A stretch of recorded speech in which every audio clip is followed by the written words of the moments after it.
generations, one iconic steam locomotive has symbolised all that was great about British engineering. The Flying Scotsman.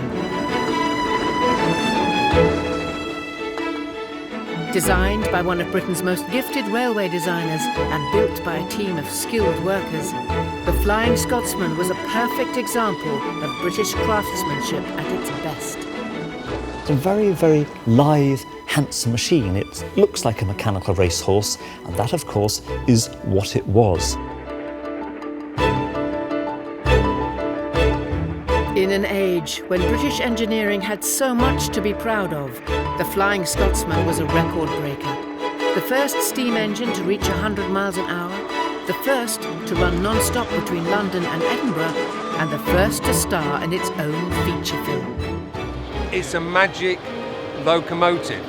It's a bit like Apollo. It's a bit like Saturn V.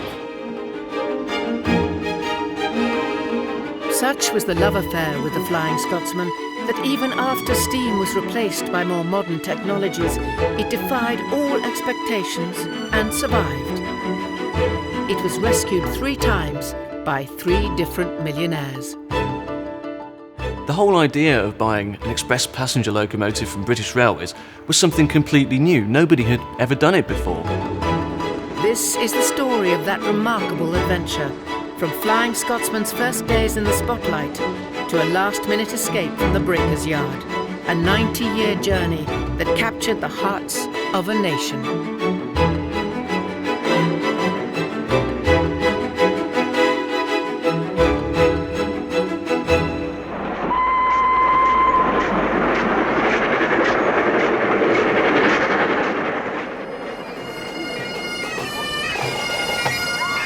It's spring 2004, and the nation's favourite steam engine is coming home to the National Railway Museum. Crowds of well-wishers have turned out to celebrate. Yeah, when you got home, you were black and covered in soot. Oh yes, you were always... And muck in your eyes. And you could put your head out the window then, you see. And that's what you rock. Yes, you can't do that now, but you could smell the steam and the smoke. Can you smell that? And go over the bridge and get your knickers all black with soot. It took a massive public fundraising effort to save Flying Scotsman for the nation. More than 6,000 individual donations ranged from children's pocket money to pensioners' postal orders and the deep pockets of Sir Richard Branson. They did it because the Flying Scotsman strikes a special chord with us.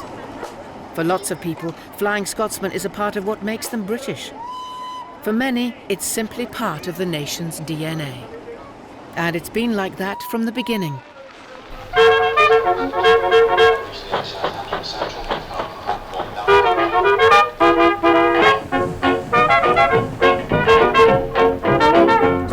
After the ravages and upheaval of the Great War, Britain was beginning to get back to normal. People returned to work and began taking holidays once more. But travelling around the country wasn't easy. The road network was poor and cars were still an expensive luxury. Most people used the train. Railways were booming after the First World War. Passenger traffic was extremely heavy, and the traffic, for example, that went from Edinburgh to King's Cross or King's Cross to Edinburgh up the East Coast Main Line was enormous and growing. But the railways themselves were in a mess. Lack of investment during the war meant that most of the 120 different companies ran at a loss. In 1921, the government decided to reorganise them into just 4 groups. The Big Four set about showcasing the best of what they had.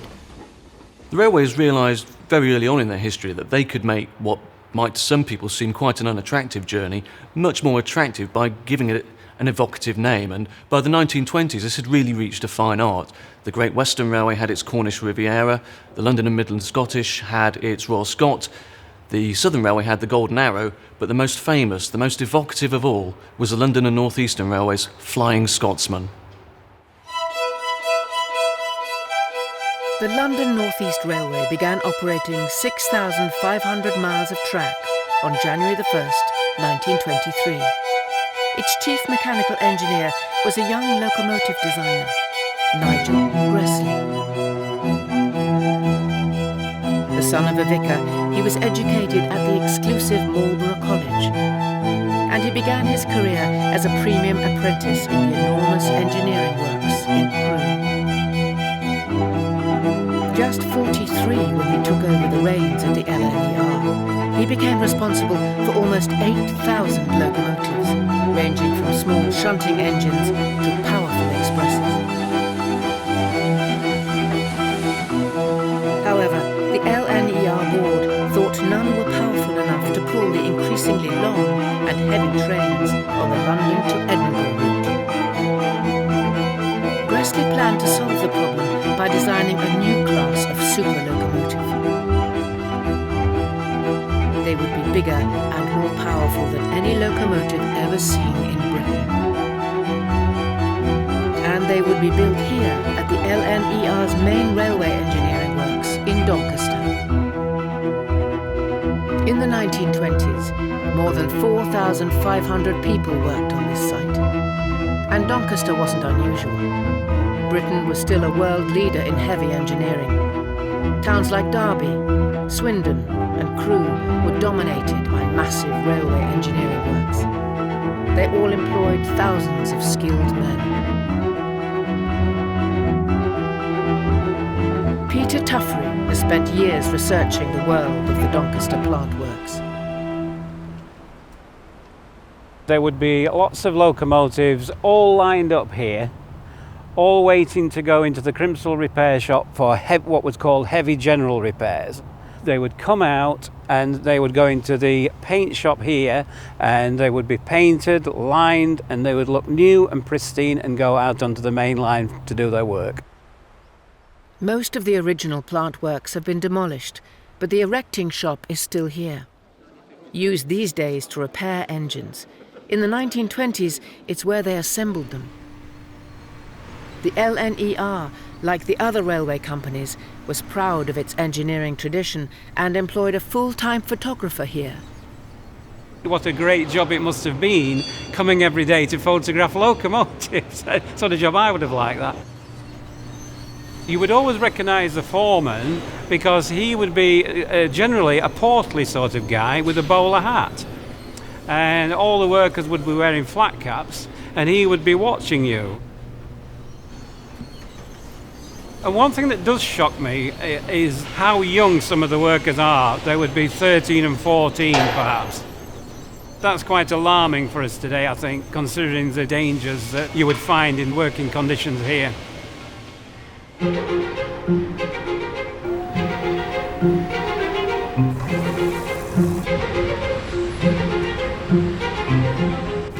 This was where the Doncaster workforce would turn Gresley's designs for the biggest locomotive ever seen in Britain into the real thing. The workforce included every engineering skill imaginable. There were blacksmiths, fitters, boilermakers, and every component was made in the plant. The atmosphere would have been charged with heat, sweat, and noise. It really was a hell up. The noise in the boiler shop and the Crimsel repair shop is fantastic, which is probably one reason why I'm deaf today. When he began work as a premium apprentice in Doncaster, Peter Townend was just 16. Everything came in as the sort of raw material for a locomotive, forged and cast. You got people heating up rivets and putting them through holes and bashing them.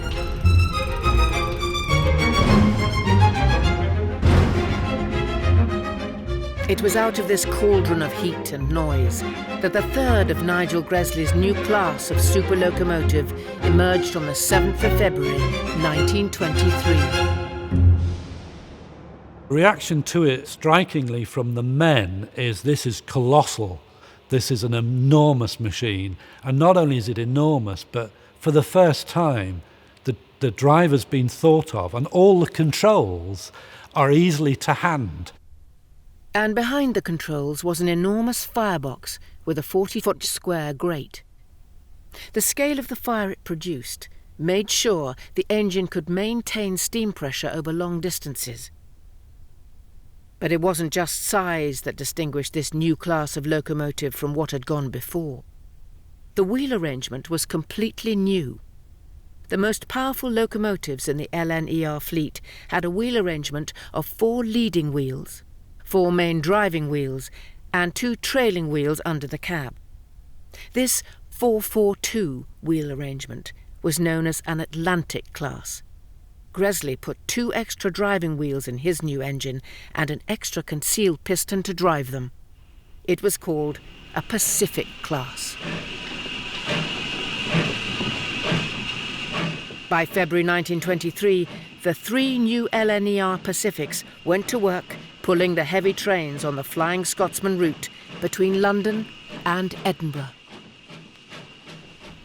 The third one of these huge Pacifics that they built doesn't have a name.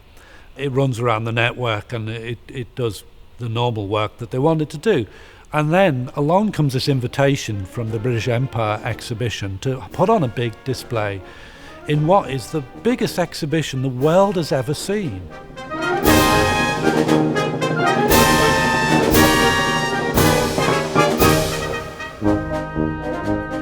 The site of the exhibition in North London was massive. It included a new football stadium, a specially built train link to central London, and the world's first bus station. 56 countries of the empire were represented, and it was opened by King George V on the 23rd of April, 1924. The British Empire exhibition was held 2 years running in 1924 and 1925. It was a great post-First World War celebration of Britain and its empire. It was a celebration of what the empire could make, including steam locomotives, of course, and over 2 years, millions and millions of people came through those exhibition halls at Wembley. At its heart were 3 massive palaces dedicated to art, industry and engineering. And the British railway companies were invited to display the best of their work. LNER saw it as a perfect opportunity to promote their latest Super Pacific class. Their newest Pacific locomotive was polished and wrapped up, but before they sent it off to Wembley, it needed a name. Tradition had it that locomotives were called after famous people, places, or royalty. But LNER again came up with something new. They named the engine after their famous flagship train service. They named the locomotive Flying Scotsman. It goes to the Empire exhibition, and not only have you got this loco that looks colossal in British terms, but it's got the name on the side, Flying Scotsman. And really, a legend is born at that moment. The exhibition had 27 million visitors over the course of its 2 years, and Flying Scotsman was the star of the show. The stroke of genius in its naming and the huge exposure it received at Wembley were the first steps on a journey to celebrity status.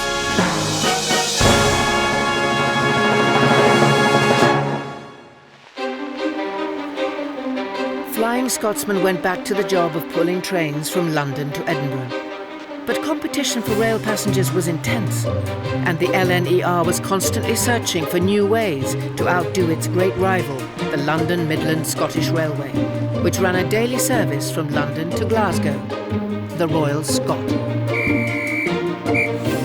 In 1928, they came up with an idea that would take Flying Scotsman a step further to becoming a legend.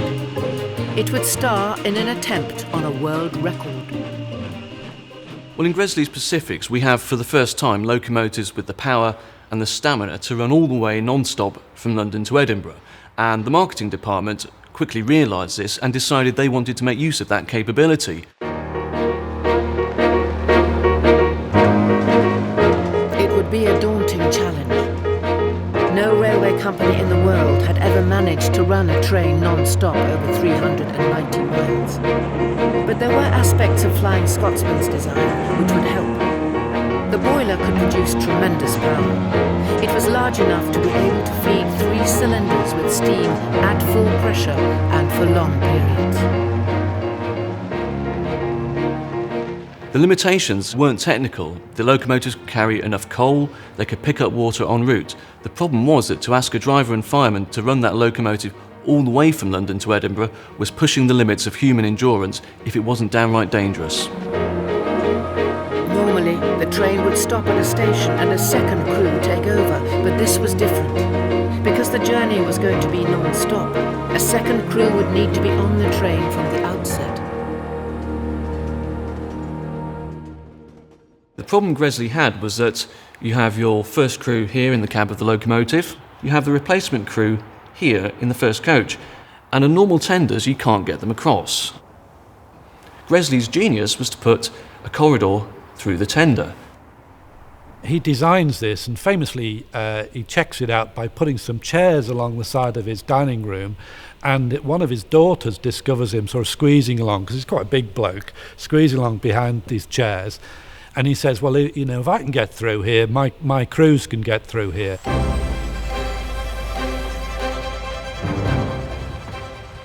In great secrecy, Doncaster Works built a corridor tender, and on May the 1st, Flying Scotsman sallied forth from King's Cross on her way to Edinburgh.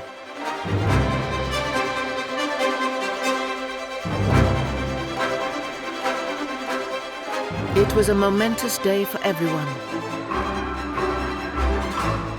To run non-stop from London to Edinburgh, it's a massive piece of coordination. There's over 200 signal boxes en route.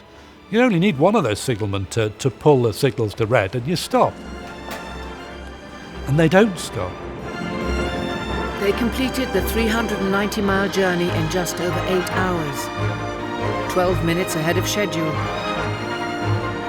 It was a world first, and Gresley's stroke of genius was to change the way people travelled, not just in Britain, but across the globe.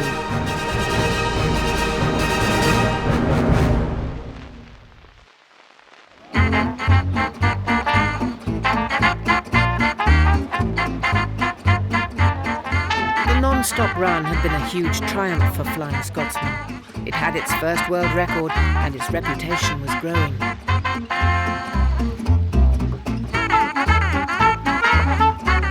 The LNER now began to use it to promote the company's profile as fast, efficient, and forward-looking.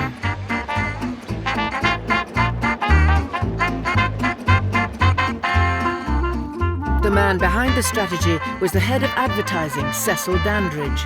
He took up his post in 1928 and set about creating a distinctly modern identity for the company. One of the first things Dandridge did when he got his new job as advertising manager was to look out for a new typeface for the LNER. Because type really can suggest a very old-fashioned or a very modern organisation, depending on what the type looks like, whether it's serif or sans serif, or curly or straight, Victorian or modern. Dandridge went for the modern. He chose a revolutionary typeface, Gill Sans, from one of the most extraordinary designers of the interwar years, Eric Gill. Gill had first used his typeface on a friend's bookshop in Bristol. LNER took the new style to new heights. I think LNER were making a very bold decision in taking up Eric Gill's very modern typeface, the sans serif. It was like nothing that had been seen before. He was a very strange mixture of the religious and the controversial. He was a risk-taker. He was mad on sex, as one of his friends described him. And by the time that LNER were commissioning Gill, he was pretty notorious in the public domain. Eric Gill's type was so cool, so modern, so clean, so crisp, so dynamic, that Dandridge thought that's the image for a fast railway. It went on its posters, it went on its timetables, it went on its locomotives, it went on its station name boards, and it looked terrific. Dandridge commissioned superb modern posters, artists like Tom Purvis, Fred Taylor, Frank Newbold. These were some of the great poster artists of the 1930s. And if you look at the posters today, the combination of these really clear graphic images celebrating East Coast holiday resorts or the Flying Scotsman train, combined with Gill San lettering, gosh, they look modern even today.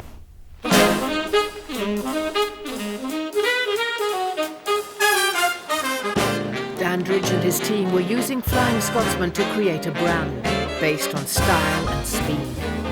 And although they were doing it against the background of the worst economic depression in Britain's history, it worked. Crowds of people would line the platform to take a look at the last word in luxury travel that they could never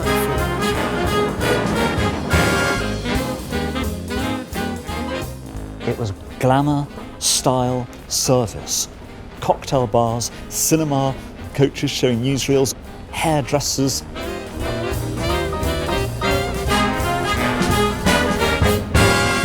A typical meal in the restaurant car might include pea soup, followed by roast turbot or roast mutton, and finishing with cabinet pudding and cheese and biscuits, all served with fine wines at your table. All this happened on the Flying Scotsman train itself.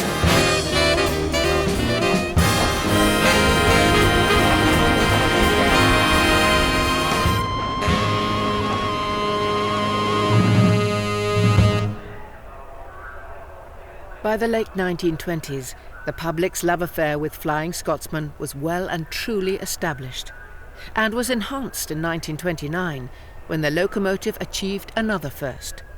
It was to star in its own feature film. When you see the Flying Scotsman train racing through a very, very, what we call today an unspoiled British landscape, it looks absolutely terrific. And you feel, watching it, I'd like to be on board that train. Well, that was certainly what the advertising manager of the LNER wanted you to think. What the company didn't anticipate was just how the locomotive was going to be used in the film. The LNER initially give them full access, and they wheel out the locomotive, the Flying Scotsman. And they take over the Hertford Loop to run the train on, so they can do all their stunts and everything else in real time with the real train. Although the LNER aren't too impressed with the actual plot line, which includes at one stage the heroine Pauline Johnson actually climbs out the outside of the train and climbs along the train. It's a scary thing because it's obviously filmed in real time without any stunt people at all. One of the climatic passages of the film is where the fireman who's been sacked clambers over the tender while the train's moving in a bid to knock out the driver. It was hair-raising, it was scary, and it was dangerous to all involved. The focus on the locomotive carries on throughout the movie. Well, the film ends with the driver looking up at Flying Scotsman's nameplate above these huge driving wheels with a tear in his eye, and it goes to show that it wasn't Pauline Johnson or Ray Milland who were the stars of this film, it was Flying Scotsman herself. Old Bob, the driver in the film, is portrayed as having a very human relationship with his engine. But what was it like in the real world? King's Cross driver Ron Kennedy drove the Flying Scotsman regularly in the 1940s and 50s. It was like having control of a massive monster. And if you was a good engineman, and there's a difference between drivers and enginemen. If you was a good engineman, you used to talk to it and it would talk to you. I first met this engine as an engine cleaner. And eventually I'd become a driver and was driving the same engine. You may have the wind against you, maybe rain, and the wind made a difference even to a massive engine like this. But you needed a good fireman to produce the steam because it was a fireman that gave you the power of the steam. And it was controlling the speeds. You had to know the speeds of the track. I mean, it's not, start up and go as fast as you can. There's certain speeds that you're allowed to do. And of course, when we was first working on these things, there was no speedometers.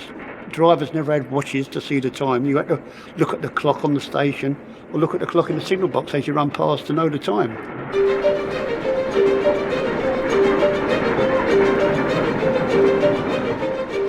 Speed had always been part of the LNER brand. And in 1934, speed was at the heart of Nigel Gresley's plan to use Flying Scotsman for the company's most audacious publicity coup to date. An attempt on another world record, to run at 100 miles an hour. Because locomotives weren't fitted with speedometers, Gresley coupled a dynamometer car to the train. The driver on that journey was a man called Bill Sparshot. Sparshot apparently said when they left King's Cross Station, there were bystanders there, and he said, "If we hit anything today, we'll hit it hard."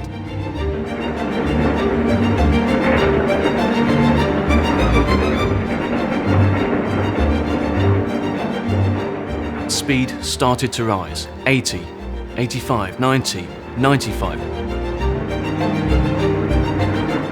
And just before she reached the station of Essendine and had to slow down, she reached the magic ton. She was the first steam locomotive anywhere in the world to have verifiably done so.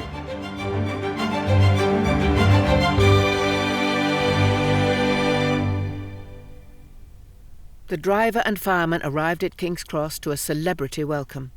Dandridge made sure the press were on hand to record yet another remarkable achievement. It made the front page of the newspapers. The nation was reading about Flying Scotsman, and the nation was captivated. Everyone, young as well as old, wanted to be part of the story. If you're thinking trains and you don't know everything about model railways, Flying Scotsman rings a bell. I've heard about that. That's the set I want, Daddy. It's a magic locomotive. It's a bit like Apollo. It's a bit like Saturn V. In those days, it was fast travel. In the 20s, there were very few people who actually went further than the town that was next to their village. So going up to Scotland was like going to another world, another universe, quite frankly. Flying Scotsman represented that, so they were able to have a little bit of that sort of travel in their own home with a model.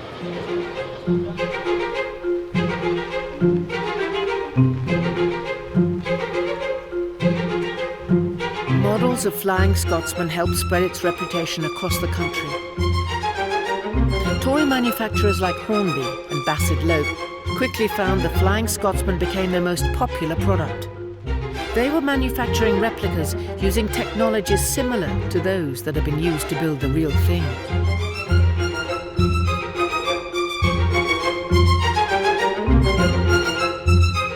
The name Flying Scotsman was everywhere. In just 11 years, it had become a national celebrity.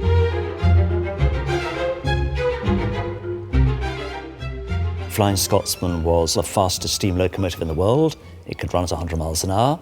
It ran the world's longest distance non-stop train in the world, the Flying Scotsman, from Edinburgh Waverley to King's Cross and back again. It looked wonderful. So it was speed, sensational beauty, record-breaking. How could the locomotive not woo the public?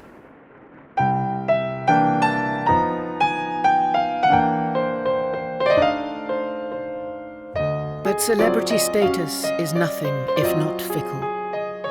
At the very peak of its fame, the spotlight moved on, and Flying Scotsman's star began to wane. In 1935, Nigel Gresley unveiled a radically new streamlined engine, the A4 Pacific.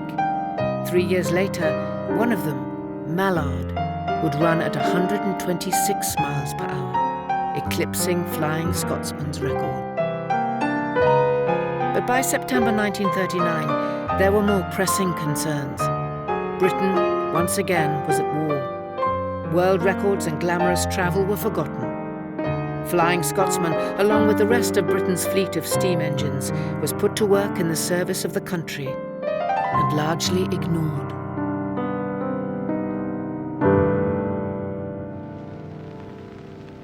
The demands of war put severe strains on the railways, leaving them completely run down.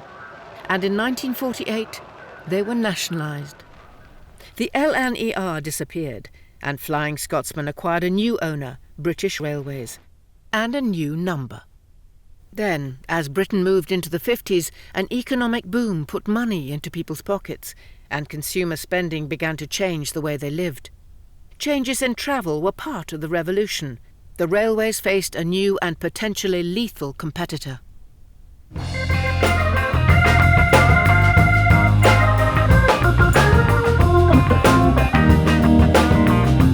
The number of cars in Britain grew from just over 20,000 in 1930 to almost 2 million in 1960.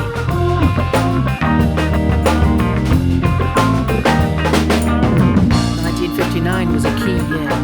It was the year the first motorway opened and the car that became the icon of the road, the Mini, was launched.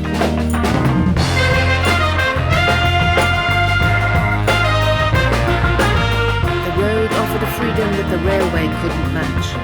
While young people going on holiday in Cornwall in 1929 had to use the train, those in 1959 went on their scooters.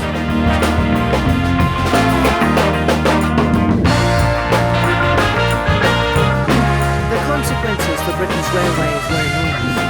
They began to lose passengers and freight. Financial losses mounted. If they were going to survive, they would need to modernise. And in 1955, they published a modernisation plan. Steam would go.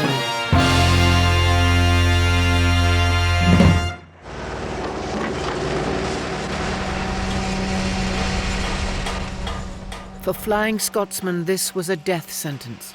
Along with most of Britain's steam engines, it would be scrapped. Towards the end of 1962, British Rail announced that Flying Scotsman would go to the breakers' yard in the new year.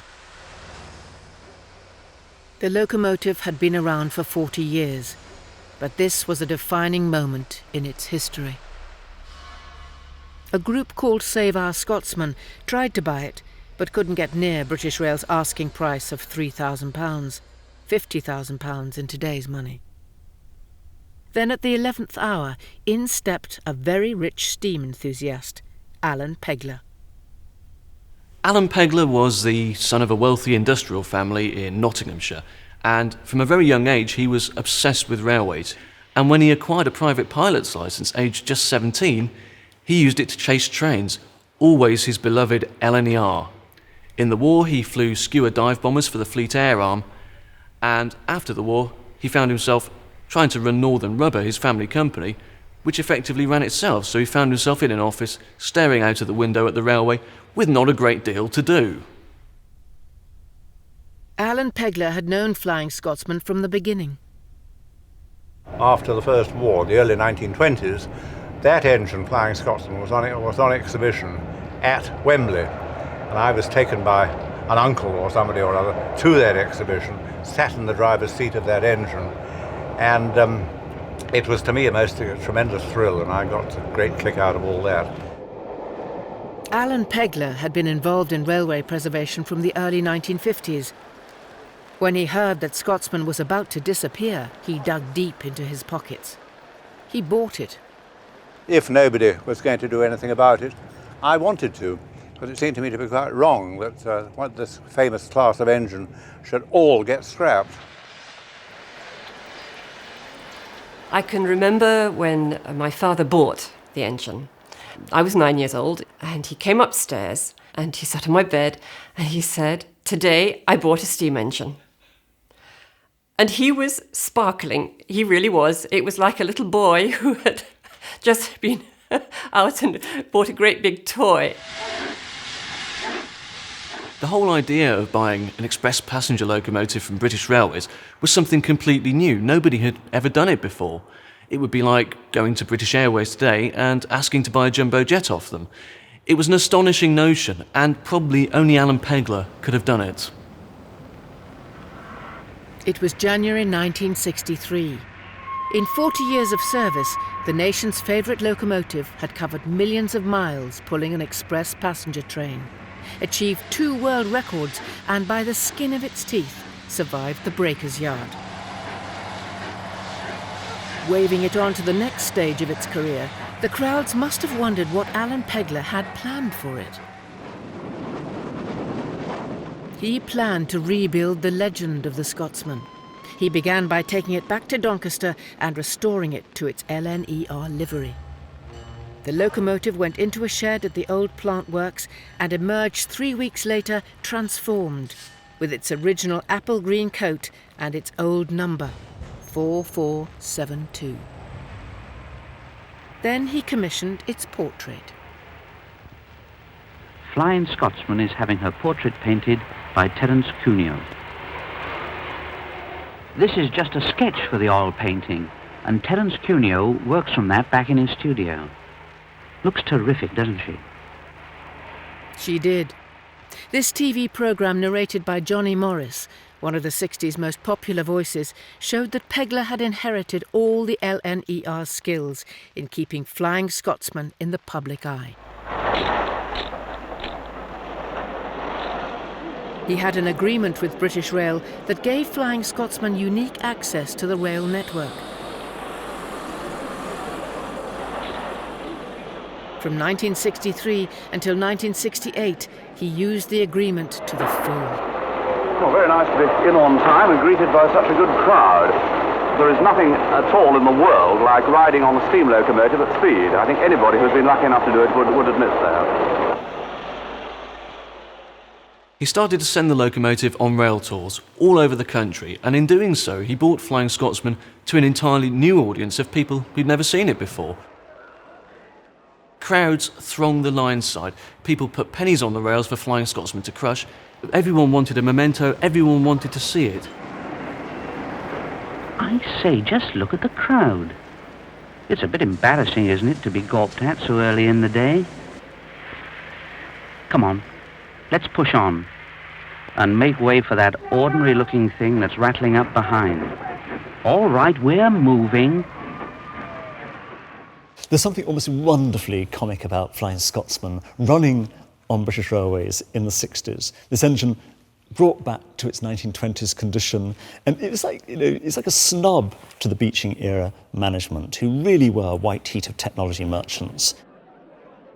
Flying Scotsman simply defied that, and matters were made worse for the management of British Railways because Flying Scotsman was so popular.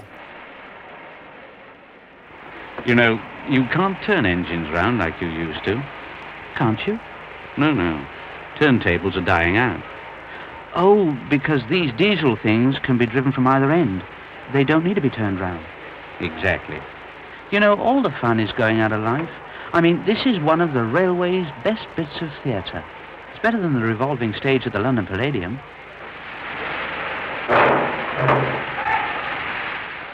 In the years between the wars, LNER had used the newspapers and newsreels to promote Flying Scotsman. Alan Pegler used television.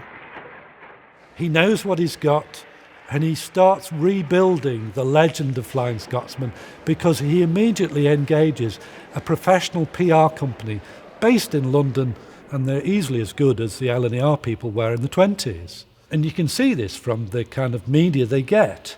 This marriage of media and the image of Flying Scotsman, the steam locomotive, as an important symbol of the steam age goes on right through until you get into 68, when they make the documentary of Flying Scotsman non-stop run from London to Edinburgh. Alan Pegler wanted to attempt a non-stop run in 1968 to coincide with the 40th anniversary of the world record run in 1928. It was going to be a national event, capturing a world that enthralled the public. But it was a world that was disappearing. No one was even sure that Flying Scotsman would make it to Edinburgh. I did it then simply because I had a feeling that it would be impossible to do it if I left it another 10 years to try and do it on the 50th anniversary. And my goodness me, I was right, because there were, at the time we did it in 1968, there were 3 sets of water troughs left between London and Edinburgh. Water troughs along sections of the track were used to scoop up supplies on the move, but they were fast being dismantled. In the event, Flying Scotsman pulled into Edinburgh in under 8 hours. 1968 proved to be a crucial year in the story of Flying Scotsman.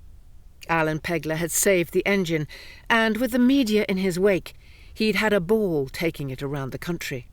As long as he'd been able to run on the network, he had been able to make money from rail tours. But the agreement with British Rail was about to end. They wanted all steam off the network, including Flying Scotsman. He reasoned that if Flying Scotsman couldn't make money in Britain, he'd take it somewhere it could. He took it to America.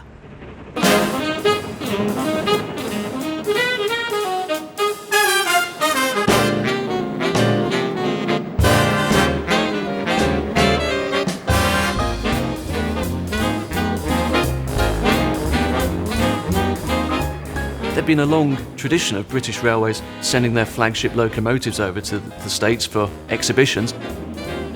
Pegler, ever this swashbuckling, buccaneering sort of character, wanted Flying Scotsman to be part of that tradition.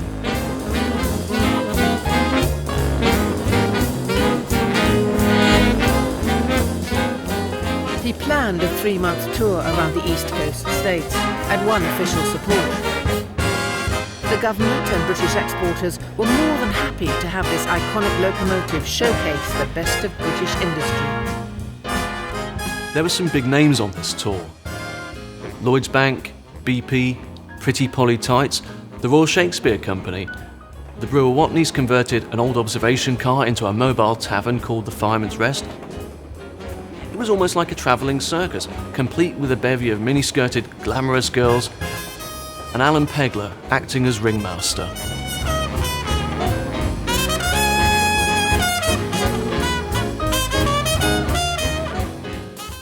Went off in 1969, 25 years old, world's my oyster, had a fantastic time.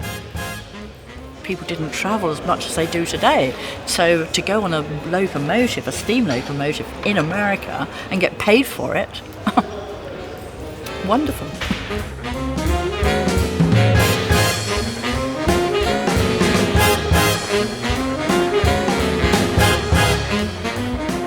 We started off in Boston, Hartford, went right down to Washington. Every town we went into, the Flying Scots would come in, blowing toot-toot, blowing steam everywhere. And we had a knight in his armour, and he'd come out and walk along the track. We'd just all march behind him, all in our kilts and our red jumpers and our tam-o'-shans. And it was just like a carnival coming to town.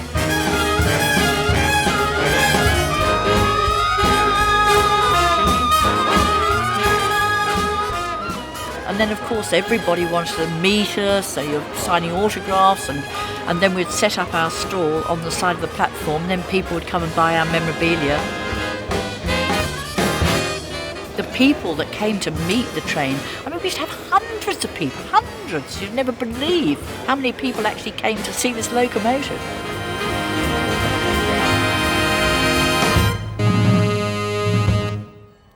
At the end of the tour, everyone flew home, leaving Flying Scotsman itself in storage. The first tour of 1969-70 had proved extraordinarily successful. The businesses had all taken big orders, and despite its high cost, the tour itself had made a small profit. At that point, Pegler could have brought Flying Scotsman home, and all would have been good. But he didn't. He'd been completely seduced by the charms of his engine, and he decided to run another tour in 1972. This time, though, without any official backing. The new government in Britain didn't want the old-fashioned technology of steam to promote a modern 1970s economy. Nevertheless, he carried on. He decided to take the locomotive to the West Coast, but the money was running out. We could only run as an exhibition train. We weren't allowed to carry passengers due to American law. The other problem was of my own making, is that I'd got hooked on driving the blooming engine. I'd got it to America. They'd said, well, you drive it. And I was having a ball driving it. And I thought, well, what the hell if the money came down the drain? Never get a chance like this again. And I just pressed on. His daughter Penny joined him.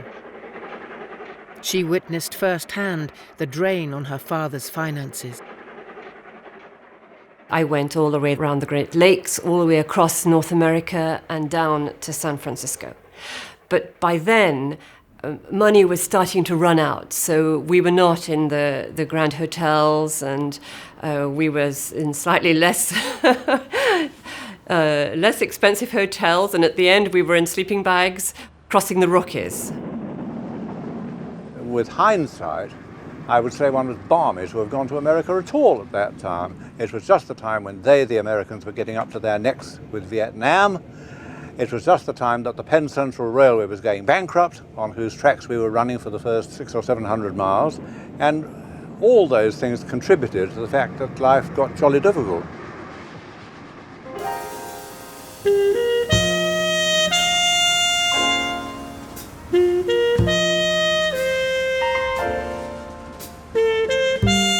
Pegler and his family, the consequences were devastating. In late 1972, he was forced to file for bankruptcy.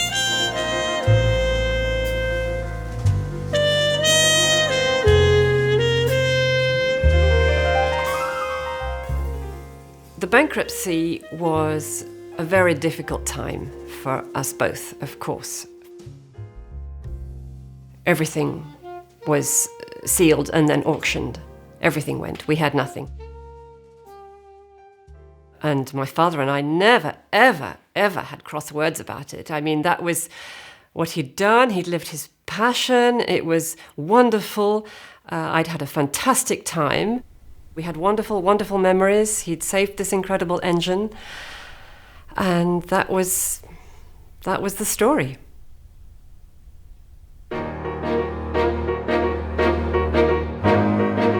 Alan Pegler knew how very expensive Flying Scotsman was to maintain. Over the next 30 years, 2 more millionaire owners would discover the same painful lesson. There was serious concern amongst people in Britain that Flying Scotsman might never return, but would be seized by Alan Pegler's creditors. It was saved by another wealthy railway enthusiast, William McAlpine. He acted quickly.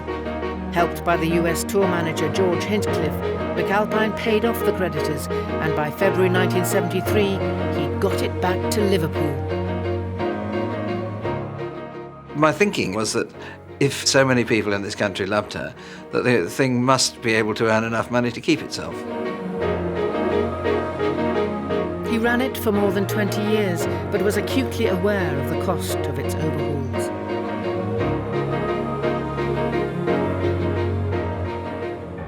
One of the big issues with every steam locomotive, big or small, is that you're dealing with old machines, and we're dealing with effectively handmade machines. So until you take the boiler off, until you strip everything down to its component, you simply can't tell what condition they're in. And with the boiler in particular, if there is a problem, putting it right is a ferociously expensive business.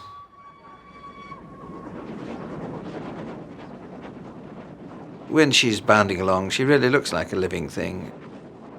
It is poetry in motion, but she brought responsibilities, you know. I mean, there was always something to spend money on. I'd overhauled her at least twice, and so on. And when you think you've done it, suddenly, oh well, she needs this and she needs that, and so on. And what she needed in 1996 was another major overhaul. Sir William decided he'd had enough, and Flying Scotsman was on the market once more. It was bought by another millionaire, Dr. Tony Marchington, for £1.45 million. Then the bills for its restoration started to roll in. It got a lot darker before it started to get light. Certainly when this restoration cost started to head to $500,000, then beyond $500,000, 600,000, and then you thought to yourself, where the devil is this going to end? But there's no way out but up, because you can't decide in the middle of restoring a steam locomotive, oh, I've had enough of this, because what you've actually got is worth a lot less than when you started. Not until you get it back in one piece again do you actually see the capital value materialise again.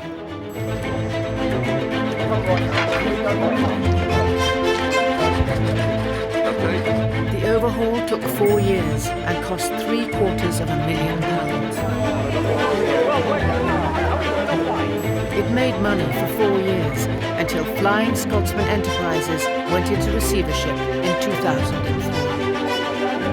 Tony Marchington became the 3rd millionaire to have run into financial trouble while owning Flying Scotsman. the locomotive was put up for sale once more. This time, the National Railway Museum stepped in. At that moment they're going to sell it, the National Railway Museum decides, actually, we should buy it. And the reason we should buy it is because everybody thinks we own it anyway. People have been coming to the Railway Museum, and one of the questions they ask, where's Flying Scotsman? Because they think the Railway Museum must own it because it's the most famous locomotive in the world. In April 2004, after a short and frantic fundraising campaign, the museum did manage to buy it. Flying Scotsman, steam's sweetheart of the nation, finally belonged to it. It's wonderful to see the Flying Scotsman finally back where it should be, and in Britain, thankfully. My father was one of the original drivers, you know, and I think it's marvellous for everybody that this engine has come to York because that's where she belongs. But that isn't the end of the story. The Flying Scotsman celebrates its 90th birthday in February 2013 in the National Railway Museum workshop. Just like its previous owners, the museum has discovered that maintaining an ageing steam locomotive is a constant and expensive battle against wear and tear. Perhaps Flying Scotsman is expensive to keep, and it will be expensive to keep for the future. Is it worth it? Of course it's worth it. Flying Scotsman's a glorious piece of technological development. It's a machine with a soul and a heart, and it's played a critical and key and glamorous role in 20th century engineering history and 20th century society. In her appearance, in her spectacle, in her sound, Flying Scotsman epitomises the gloss and the glamour and the spirit of the steam age like nothing else. There is nothing that matches it. And to top it all, you have this wonderful name which, in 2 words, epitomises the steam age in a way that nothing else ever has. Britain invented steam locomotion, and it still strikes a chord with our nation. Steam preservation has helped us reconnect with a shared history, one that once shaped all our lives, but a world we thought we had lost. And the image we still associate most with that world? The Flying Scotsman. That's why, on its 90th birthday, it remains the nation's favourite steam engine.